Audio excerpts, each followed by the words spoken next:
Le titre de mon message s'affiche « La chute du premier couple ». Donc c'est l'histoire de Adam et d'Ève.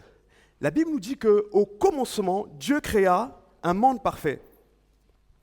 Un monde où l'homme et la femme vivaient en parfaite communion, en parfaite harmonie avec lui, dans le jardin d'Éden. Mais dès Genèse chapitre 3, la Bible nous dit que tout bascule. Par une simple ruse, sans armes ni violence, l'ennemi a réussi à voler à l'homme l'autorité que Dieu lui avait donnée. C'est le plus grand hold-up de l'histoire de l'humanité. Mais Dieu n'a pas été pris de court. Dès le commencement, Dieu avait préparé une solution pour l'humanité. Et ce que nous allons découvrir au travers de notre lecture, donc Genèse chapitre 3, versets 1 à 11, en considérant ces deux points. Premier point, la stratégie du malin. Et le deuxième point, la responsabilité de l'homme. Donc nous allons lire Genèse chapitre 3, versets 1 à 11. Donc c'est dans l'Ancien Testament, le premier livre de la Bible.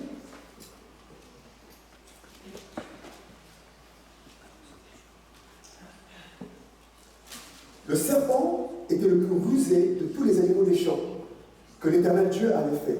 Il dit à la femme, « Dieu a-t-il réellement dit, vous ne mangerez pas de tous les arbres du jardin ?» La femme répondit au serpent, « Nous mangeons du fruit des arbres du jardin. Mais quant au fruit de l'arbre qui est au milieu du jardin, Dieu a dit, « Vous n'en mangerez point et vous n'y toucherez point, de peur que vous ne mouriez. » Alors le serpent dit à la femme, « Vous ne mourriez point.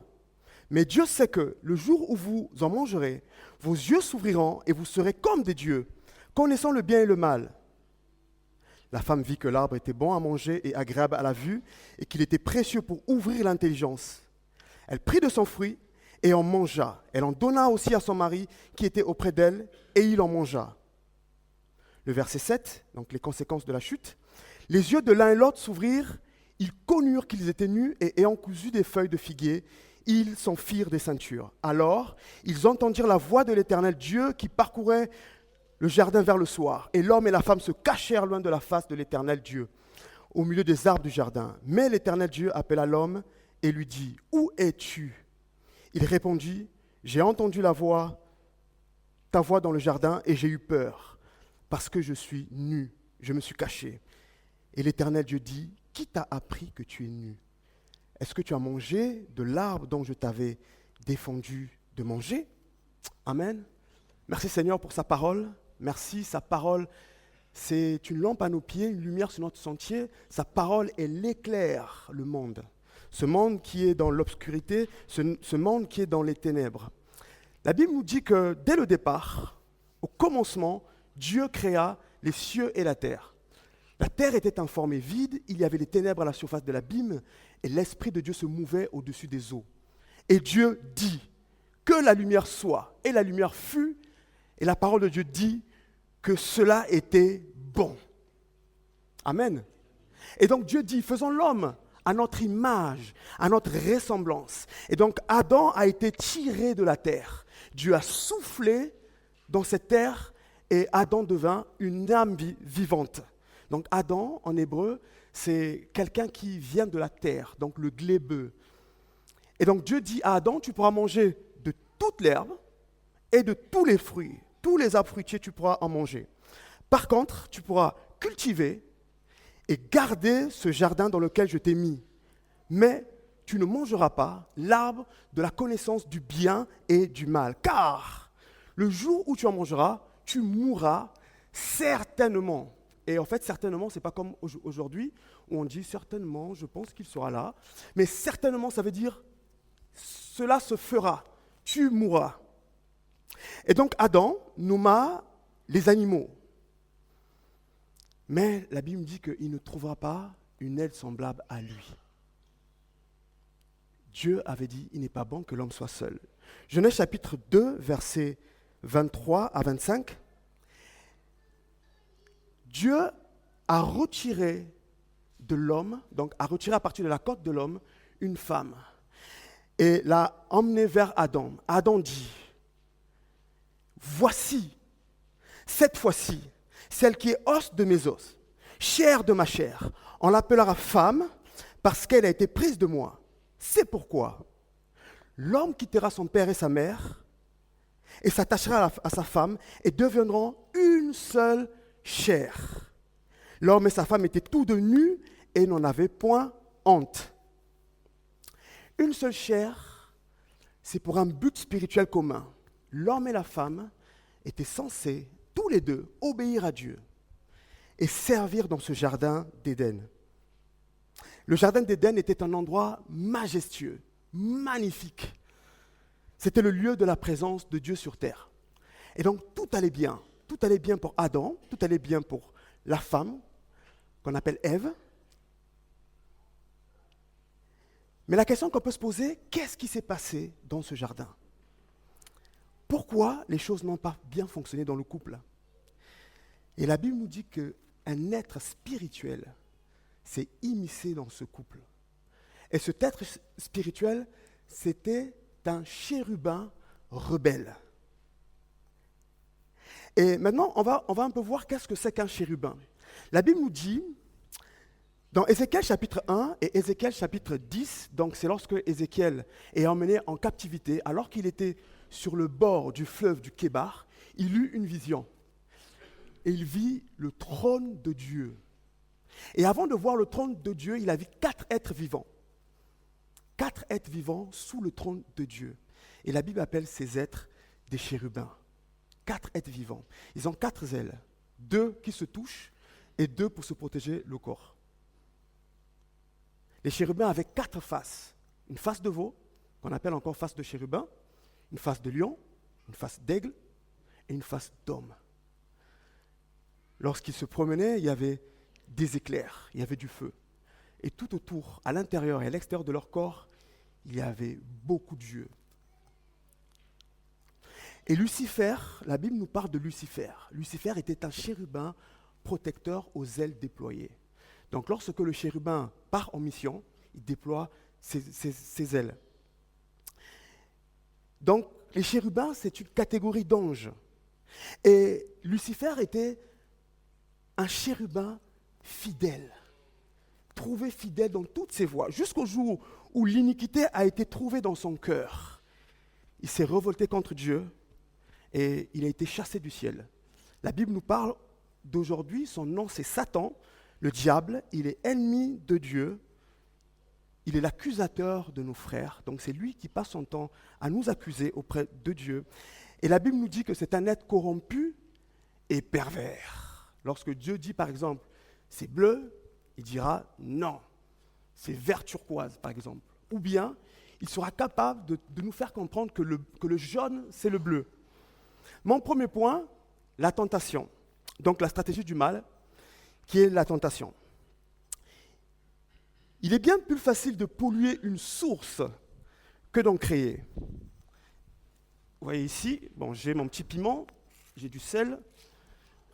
Cette eau, on va imaginer que c'est l'eau la plus pure du monde. Elle est pure. Et vous êtes capable de la boire.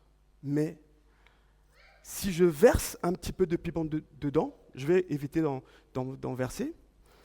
Et si je mets un petit peu de terre, regardez, l'eau n'est plus pure. Attention aux bactéries, attention aux microbes. Et c'est de cette manière que le malin utilise plusieurs méthodes pour corrompre le cœur humain.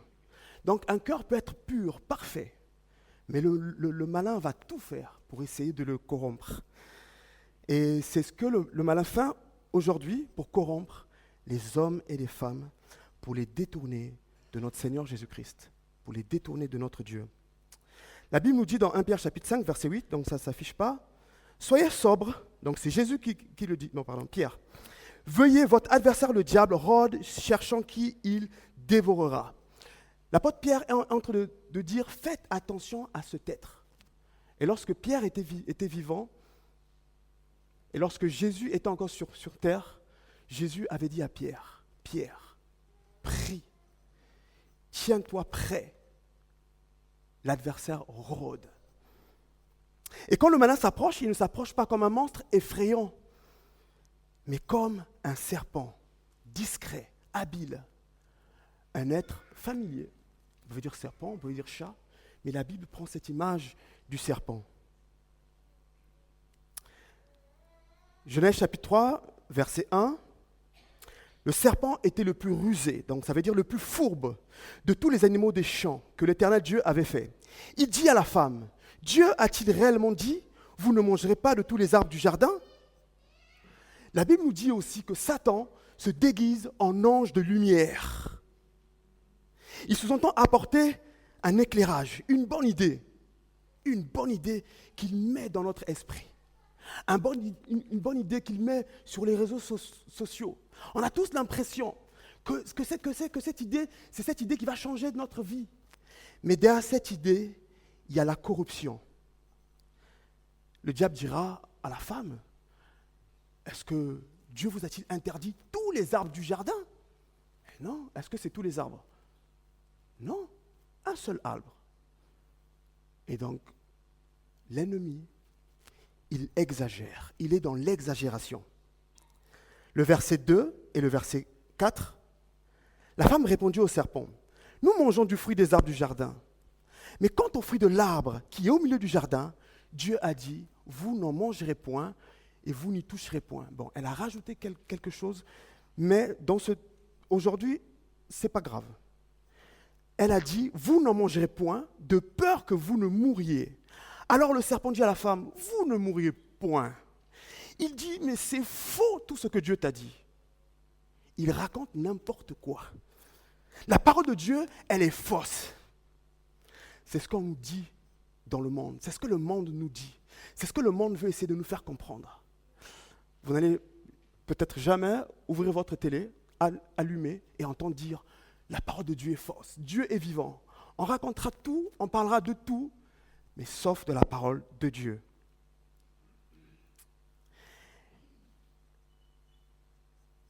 Le serpent dit à la femme, moi je vais te raconter ma vraie version à moi. Et à ce moment, la réaction de la femme aurait dû être celle-ci. Chérie, viens voir, il y a un serpent qui parle. Est-ce que c'est normal, parce que tu as nommé tous les animaux des champs, est-ce que c'est normal qu'un serpent parle? Est-ce que c'est normal qu'un serpent me pose des questions? Et ensemble, l'homme et la femme auraient pu affronter le serpent en lui disant, mais qu'est-ce que tu racontes toi? Qu'est-ce qui se passe? Parce que finalement, le couple, c'est deux personnes. À deux, ils étaient beaucoup plus forts. Ecclésiaste chapitre 4, versets 9 à 12. C'est Salomon qui dit, « Deux valent mieux qu'un, parce qu'ils retirent un bon salaire de leur travail. Car s'il tombe, l'un relève son compagnon. Mais malheur à celui qui est seul et qui tombe sans avoir un second pour le relever. Et si quelqu'un est plus fort qu'un seul, les deux peuvent lui résister. Et la corde à 3 fils ne se rompt pas facilement. » La corde à 3 fils, c'est l'exemple même du mariage. Une femme, un homme et Dieu ou Jésus, qui est le ciment du couple. Il dit, mais si on est célibataire, comment on fait? Dieu a mis en place l'Église. Avant que tu ne tombes, un frère viendra te voir. Mon frère, j'ai l'impression que là, tu es en train de prendre des sentiers sinueux.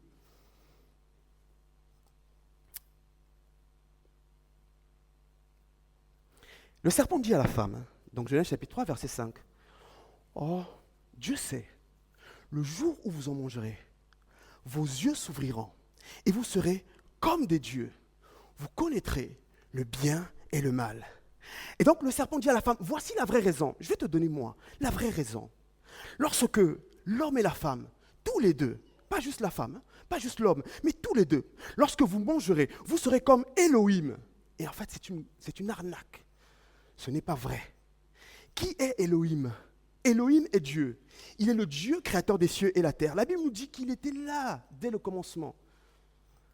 Au commencement, Dieu. Et quand on parle du commencement, c'est Bereshit. Et commencement, c'est Réchit. Réchit signifie le principal, le premier, le chef, le meilleur. Et donc, le serpent est en train de dire, Elohim, vous allez le mettre en premier. Il dit, non, Vous devez être vous, votre propre chef. Soyez libre. Faites ce qui vous semble bon. Fais comme tu veux. Et moi, ça me rappelle ce passage de la Bible où le peuple d'Israël était dans les ténèbres. Il n'y avait pas de roi en Israël, dont juge. Chacun faisait ce qui lui semblait bon. Mais ce que l'ennemi n'a pas dit à la femme, il ne lui a pas expliqué sa véritable histoire. Il lui a caché les choses. Lorsqu'on veut vous arnaquer au téléphone, on ne vous dit pas, bon, écoutez, madame, monsieur, on a déjà arnaqué 10 personnes, maintenant, on va vous arnaquer. Non, il ne lui a pas dit. Il lui a pas dit. Il s'est fait passer pour un serpent. Un serpent. Ésaïe chapitre 14, versets 13 à 15. Là, c'est la Bible qui parle de Lucifer. Tu disais en ton cœur, je monterai au ciel, j'élèverai mon trône au-dessus des étoiles de Dieu. Je m'asserai à la montagne de l'assemblée, à l'extrémité du septentrion, donc dans le grand nord. Je monterai au sommet des nues. Je serai semblable au très haut. Mais tu as été précipité dans le séjour des morts, dans les profondeurs de la fosse. Donc, le diable, quand il s'appelait Lucifer, il a été précipité parce qu'il a voulu s'élever. Et la Bible nous dit que Jésus, la parole de Dieu qui est faite chair, le Fils de Dieu qui est venu, il est venu comme un serviteur. Il s'est fait petit. Il n'a pas cherché son propre intérêt, mais il a cherché l'intérêt des autres. Et il a toujours été disponible pour les gens. Lorsque les gens souffraient, lorsque les gens étaient désespérés, il est venu, il allait de lieu en lieu, il faisait des miracles, il faisait du bien aux gens. Et je pense que dans ce monde, Jésus est encore celui qui fait du bien aux gens. Proverbe chapitre 16, verset 18, l'arrogance précède la ruine et l'orgueil précède la chute. Ce verset, ce passage, il sera éternellement vrai. Lorsqu'on s'élève, il y a la chute qui nous attend. Et donc, le serpent suscite l'orgueil dans le cœur humain de la femme. La femme avait un cœur pur, parfait. Elle était innocente. Elle était sans péché. Elle était en harmonie, en communion avec son Créateur. Et la tentation suprême ici de l'orgueil, c'est vouloir décider par soi-même ce qui est bien comme ce qui est mal. Agir selon son bon vouloir, selon son propre jugement. Et donc on voit que la femme, elle est séduite par cette idée. Elle dit, je vais être libre. Bon, nous allons être libres. Bon, oui, c'est une bonne nouvelle. On n'aura plus à rendre des comptes à Dieu, on va faire comme on veut. Et donc cette idée va commencer à l'obstiner. Elle va regarder l'arbre de la connaissance du bien et du mal différemment. Elle dit, cet arbre, il est bon à manger. Elle a mangé. Elle a donné à son mari. Bon, il ne lui a pas posé la question, est-ce que tu veux manger ou pas? Elle dit, mange. Et vous savez, la femme, elle croyait que ce qu'elle faisait était bon. Lorsque Satan vient corrompre notre idée, on décide de faire quelque chose, mais on a l'impression que ce qu'on fait, mais c'est la vérité. Ça s'appelle la tentation. Elle a été tentée. Elle a été corrompue. Et donc, à ce stade, on a l'impression que tout est fini, qu'il n'y a plus rien à faire, que c'est un échec. Mais notre Dieu va apporter une solution. Peut-être qu'aujourd'hui, tu as l'impression, au travers des choix que tu as faits, que ta vie est un échec. Mais Jésus au contrôle de ta situation, Jésus au contrôle de ta vie. Même si ça prend du temps, mais ça prend 20 ans, 25 ans, bon, on souhaite que ça soit un petit peu plus court. Mais Dieu est au contrôle. Malgré les mauvais choix qu'on a faits, le Seigneur est celui qui vient et qui nous donne une vie nouvelle. Là où l'ennemi met la mort, Jésus lui met la vie. C'est ce qu'on a chanté. Tu es la vie. La Bible nous dit que Satan domine ce monde pour un temps. Mais Jésus a déjà remporté la victoire à la croix. Le prince de ce monde a été vaincu. Maintenant, toute autorité appartient à Jésus-Christ et c'est ce que nous allons voir. Deuxième point, la responsabilité de l'homme. Et l'homme dans tout ça. Où était-il? Genèse chapitre 3, versets 6 à 7. La femme vit que l'arbre était agréable à la vue, qu'il était précieux pour ouvrir l'intelligence. Elle prit de son fruit et mangea. Elle donna à son mari qui était auprès d'elle, donc il n'était pas loin, il était là. Et il en mangea. Les yeux de l'un à l'autre s'ouvrirent, ils connurent qu'ils étaient nus, et ayant cousu des feuilles de figuier, ils s'en firent des ceintures. Donc Adam était à côté. Un bon mari, passif, il n'a rien dit. La Bible nous dit que Dieu a créé Adam en premier, il a créé l'homme, il a nommé Adam. Il lui a dit, tu domineras sur toute la création, tu cultiveras et tu garderas le jardin. Il n'a pas dit à une autre personne, il a dit à l'homme, tu gardes le jardin. Et donc avec cette interdiction de manger l'arbre de la connaissance du bien et du mal, et puis Dieu a emmené les animaux vers Adam, Adam a nommé les animaux, Dieu a créé la femme, Adam a nommé le nom de femme, donc plus tard il lui donnera le nom de Ève, qui signifie la vie. Et donc Adam était responsable de tout ce que Dieu avait créé. Et Satan, le chérubin, il est intelligent, sage, mais il a une intelligence corrompue. Il le sait. Il dit à la femme, le jour que vous mangerez, donc pas que la femme, mais il fallait que l'homme aussi tombe. Il dit que le jour que vous en mangerez, toi et ton mari, mais surtout ton mari,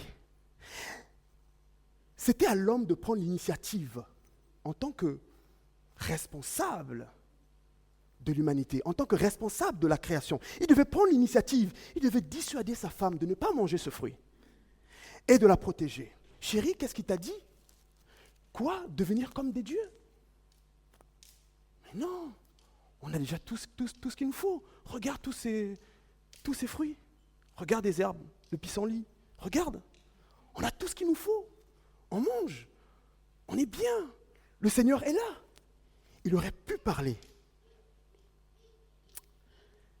Si vous voyez un membre de votre famille se faire arnaquer, est-ce que vous allez rester comme ça et dire « Oh bon, salut-le de ma part ».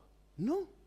Si vous voyez votre enfant, votre jeune enfant, discuter avec un inconnu sur Internet, vous allez dire « Ok, continue ». Non.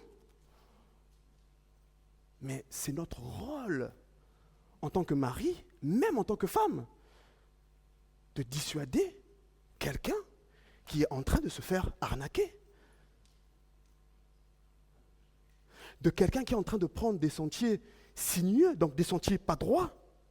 Mais Adam, lui, il a été passif. Quand il fallait agir, il était passif. Et quand il ne fallait pas agir, il était actif. Est-ce que Adam était obligé de manger l'arbre? Non. Mais bon, je pense qu'il a dit, voici la chair de ma chair, os de mes os. Il s'est dit, Dieu ou ma femme? Bon, le choix était clair. Si dans la cour de l'école, en tant qu'enfant, quelqu'un te propose une cigarette, est-ce que tu es obligé de la prendre? Non. Mais en fait, c'est de cette même manière que des personnes, même des jeunes, se retrouvent en train de fumer des substances qu'il ne faut pas fumer. C'est pas un enfant ne va pas se lever un matin et dire tiens, moi j'ai envie de. Non. Par les fréquentations, par des gens proches. Je fume quelque chose, je te tends, tu dis ok, bon, je fais quoi? L'effet de groupe. Voilà. Si ton mari fait des actions qui n'obéissent pas à Dieu, est-ce que tu vas faire avec lui ou bien dire non? Écoute, je ne suis pas d'accord avec ce que tu fais. On a cet exemple dans la Bible de Jézabel et Akab, donc dans 1 Roi chapitre 19. Akab était roi et Jézabel était la femme de Akab. Une femme, la Bible dit une femme perverse qui ne connaissait pas Dieu. Donc le prophète Élie avait lancé un défi au prophète de Baal. Celui qui fait tomber le feu du ciel a gagné. Bon, je le fais plus courtement. Donc Élie a fait tomber le feu du ciel. Donc il a été vainqueur. il a demandé donc, avec le peuple de pouvoir tuer les 400 prophètes de Baal. Akab est allé voir Jézabel pour lui dire ce qui s'est passé. Donc Élie a suivi Akab. Jézabel, tu ne peux pas savoir ce qui s'est passé aujourd'hui. Élie, tu sais ce qu'il a fait? Le fou, là, le prophète, il a fait descendre le feu du ciel. Qu'est-ce que Jézabel a dit? Elle a envoyé un messager à Élie. Il dit, aujourd'hui même, tu seras mort. Mais on voit que, donc Élie a fui, mais on voit que Akab n'a rien dit. Sa femme a pris une décision, il a été passif. Le couple Jézabel-Akab ont très mal fini. La Bible nous dit que Jézabel a été mangée par des chiens. Et le contre-exemple, c'est dans 1 Samuel chapitre 25, donc ça nous parle de Nabal et Abigail. La Bible nous dit que Abigail était une femme de bon sens et que Nabal était mauvais. Alors que loin, David, avant qu'il ne soit roi, avait besoin de nourrir ses serviteurs, son armée. Il a envoyé des serviteurs aller voir Nabal pour lui dire, Nabal, lorsque il y a quelques années, on s'est occupé de ton troupeau, on les a protégés, on les a gardés. Maintenant que tu es en train de les tendre, est-ce que tu ne veux pas nous donner quelque chose? Et Nabal a dit, mais qui est David? Je ne le connais pas. En ce moment, il y a beaucoup de serviteurs qui s'échappent de leur maître. Il a dit, ne lui donnez rien. Et donc David et son armée étaient vraiment sur le point, ils ont armé leurs épées, et ils étaient sur le point de venir tuer toute la maison de Nabal. Et là, Abigail est sortie, est allée au devant de David pour dire, ramener du pain et dire, David, pourquoi tu veux faire ça? Je sais que plus tard tu seras roi. Pourquoi veux-tu entacher ta royauté avec le sang de quelqu'un comme Nabal? Et vous savez, dans la Bible, David a écouté Abigail. Ce n'était pas sa femme. Hein? Bon, elle a vu que c'était une femme bien. Plus tard, lorsque Nabal est mort, il a envoyé faire une proposition pour devenir sa femme. Et donc, il est important de dire, lorsqu'on n'est pas d'accord concernant une mauvaise décision, et lorsque quelqu'un veut prendre une mauvaise décision, que nous puissions, nous, encourager cette personne à prendre la bonne.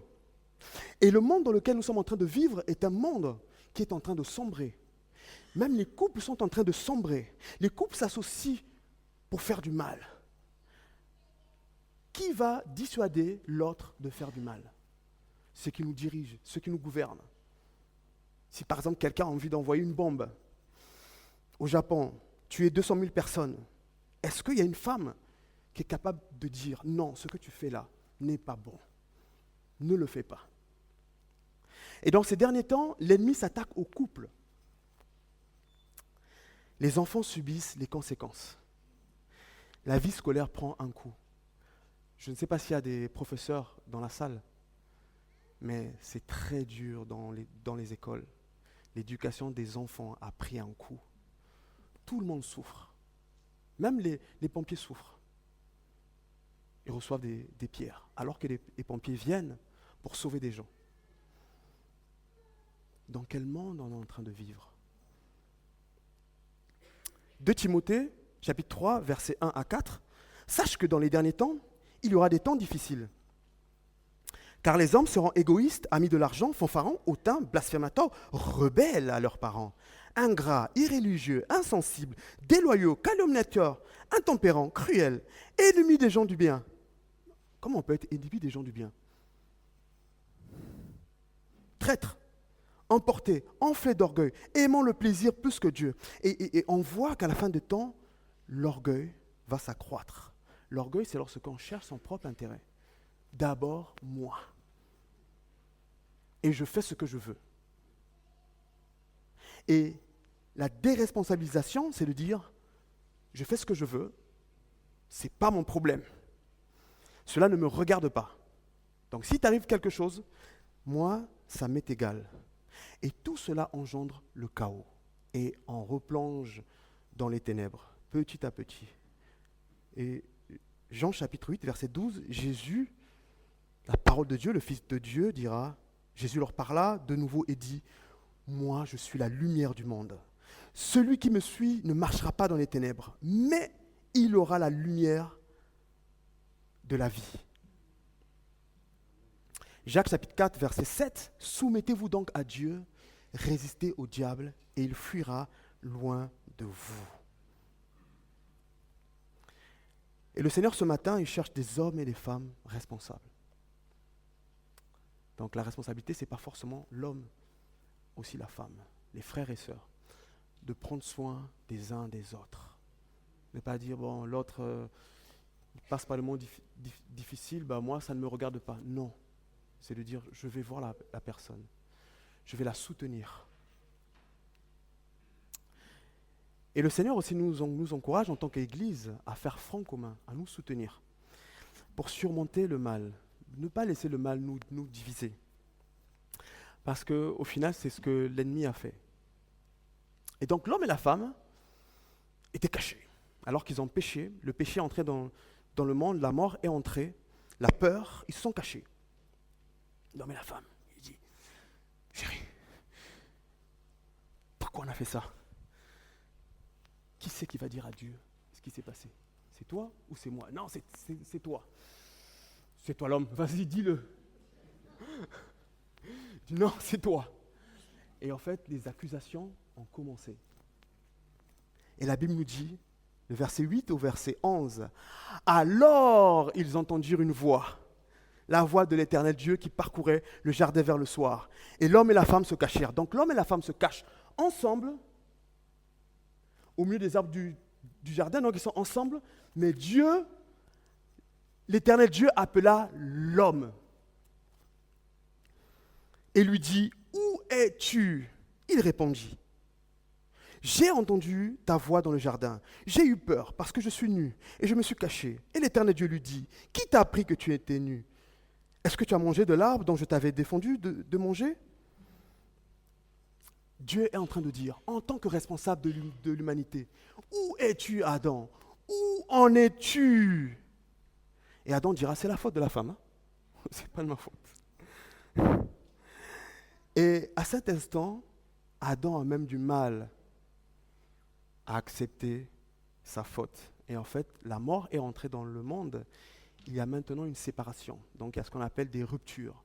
Séparation entre les humains et Dieu, séparation entre l'homme et la femme, séparation entre les humains et la nature. 1 Jean, chapitre 5, verset 19, donc c'est l'apôtre Jean qui dira « Le monde entier est sous la puissance du malin. » Mais la bonne nouvelle, c'est que Jésus-Christ a vécu Satan à la croix et a reçu toute autorité. Tout pouvoir m'a été donné sur le ciel comme sur la terre. Allez, faites toutes les nations les disciples en les baptisant au nom du Père, du Fils et du Saint-Esprit. Romains chapitre 5, verset 12. C'est pourquoi, comme par un seul homme, le péché est entré dans le monde, et par le péché, la mort, et qu'ainsi la mort s'est étendue sur tous les hommes, parce que tous ont péché. La Bible dit que c'est Adam, mais comme Adam est le père de l'humanité, tout le monde a péché. Nous sommes tous pécheurs. Et Romains chapitre 5, verset 14 à 15, donc ça ne s'affiche pas, la Bible dit, à cause de l'offense d'un seul, tous meurent en Adam. Et Adam, c'est la figure de celui qui allait venir. Et Dieu va envoyer un homme nouveau. Sa parole va se faire chair. Jésus-Christ viendra sur la terre. Il viendra pour obéir à Dieu. Il ira sur la croix, porter la souffrance, les péchés de l'humanité. Il va prendre cette responsabilité en tant que vrai homme, responsabilité de l'humanité. Il va mourir, ressusciter, et il nous enverra le Saint-Esprit. Amen.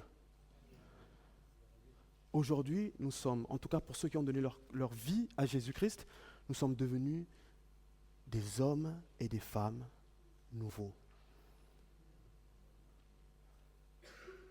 Toute personne qui donne sa vie en Christ devient une nouvelle créature. Donc, n'est pas obligé de suivre les voies du mal. L'histoire de la chute de l'homme et de la femme nous rappelle combien l'homme est fragile face à la tentation, face au doute. Mais loin de condamner l'homme, cette histoire, elle montre la grâce et la patience de notre Seigneur Jésus-Christ. Et ça nous rappelle aussi que lorsque nous sommes face à la tentation lorsque nous commettons des péchés. Nous ne sommes pas obligés de fuir loin de la face de Dieu. Nous pouvons nous rapprocher de Dieu, quel que soit ce que nous avons fait, quel que soit ce qui s'est passé. Que nous puissions être attachés à la parole de Dieu. Lire l'Ancien Testament, lire le Nouveau Testament, faire attention aux mauvaises doctrines, faire attention à toutes les pensées qui viennent dans notre esprit, et même par les réseaux sociaux, Instagram, Facebook, tout ce qui est marqué, tout ce qui est véhiculé, à force d'écouter, à force de regarder, on est toujours chrétien, mais notre tête, elle commence à être corrompue. Elle se corrompt petit à petit. Et on est toujours chrétien, on vient à l'église, mais dans notre tête, on a une autre façon de penser. J'aimerais vous raconter un petit témoignage qui résume mes 2 points, donc la tentation et la responsabilité. Lorsque j'étais dans un pays étranger, alors que j'avais reçu à cœur de venir dans ce beau pays qui est la France, j'avais vraiment reçu à cœur, et alors que j'étais sur mon départ, un frère de l'église m'a pris et m'a emmené dans un endroit. Et dans cet endroit, il a pris une décision à ma place, une décision importante. Donc moi, je n'étais même pas au courant. Il a pris cette décision, et moi, j'étais comme ça.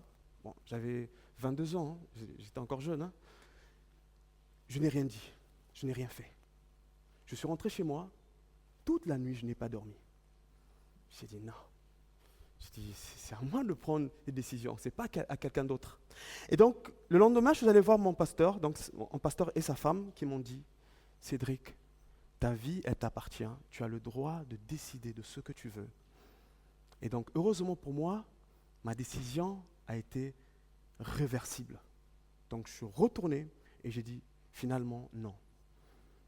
Et je m'imagine maintenant dans quel pays j'aurais été. Donc, je partais pour la mer Baltique et je me dis, mais Seigneur, merci. Merci parce que c'est une grâce. Merci parce que tu es là. Mais aujourd'hui, on peut faire aussi des mauvais choix. Mais ce n'est pas pour autant que notre vie s'arrête là. Dieu a toujours quelque chose à faire. Il sait toujours comment faire pour nous remettre sur le droit chemin. Et peut-être que tu es venu aujourd'hui pour la première fois dans cette église. Tu n'as jamais entendu parler de Jésus. Je t'invite à donner ton cœur à Jésus. Je t'invite à le reconnaître comme Seigneur et comme Sauveur. En ce moment, je rencontre beaucoup de personnes qui viennent me parler, qui viennent me voir pour me dire « Ce monde va très mal, très très mal. » Et peut-être aussi que tu es en train de faire des choix importants dans ta vie. Et moi, la question que je te pose, et c'est une réflexion, est-ce que le Seigneur est avec toi? Est-ce que le Seigneur est d'accord dans les choix que tu vas faire? Est-ce que ce choix est important? Ne faudrait-il pas peut-être que tu consultes 5 ou 6 personnes spirituelles pour t'aider à faire ce choix? Amen. Voilà, en tout cas que le Seigneur puisse nous bénir. Nous allons prier. Merci Seigneur pour son amour. Merci pour sa grâce. Tu es le souverain de notre vie. Tu es l'alpha et l'oméga, le commencement et la fin de toutes choses. Seigneur, merci Seigneur parce que ta parole, elle nous montre, elle nous éclaire, elle nous montre le chemin qu'il faut suivre, Jésus. Seigneur, et pour nous, Seigneur, nous sommes comme tes enfants. Et en tant que Père bienveillant, Père spirituel, tu n'abandonnes pas tes enfants. Tu es avec nous. Seigneur, tu nous accompagnes tous les jours dans notre vie. Seigneur, tu nous accompagnes à marcher, à prendre les bonnes décisions, à être en accord avec ta parole qui est une lampe à nos pieds. Seigneur, que nous puissions serrer ta parole dans notre cœur, afin de ne pas pécher contre toi, Jésus. Merci pour ton Église, Seigneur. C'est toi qui restaures ton Église. Et même c'est toi aussi qui parles à ceux qui sont de passage, Seigneur. Que tu puisses nous bénir, Jésus-Christ. Merci pour cette semaine qui arrive. Sois béni, mon Dieu. Amen.